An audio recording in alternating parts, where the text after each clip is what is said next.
ازواجی زندگی کی ابتدا کیسے کریں؟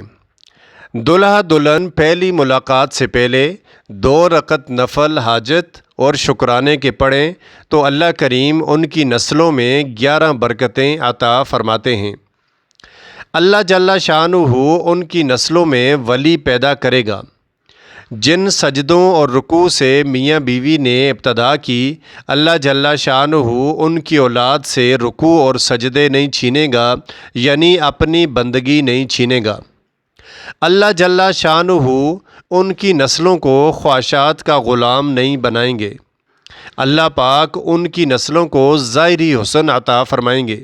اللہ کریم ان کی نسلوں کو باطنی حسن بھی عطا فرمائیں گے۔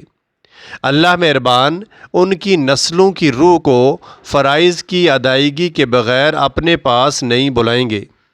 نماز میں اللہ پاک نے روزی کی برکت رکھی ہے، اللہ ان کو ان کی نسلوں کو سدا روزی کی برکت دے گا۔ اللہ پاک ان کو ظاہر کا ایسا نور عطا فرمائیں گے جس سے حق و باطل کو پہچان لیں گے۔ اللہ کریم جل شانہ آخری وقت میں کلمہ عطا فرمائے گا۔ اللہ ان کو اور ان کی نسلوں کو فقر اور فقیر ہونے سے بچائے گا۔ اللہ پاک ان کو قیامت تک آنے والے فتنوں سے محفوظ رکھے گا۔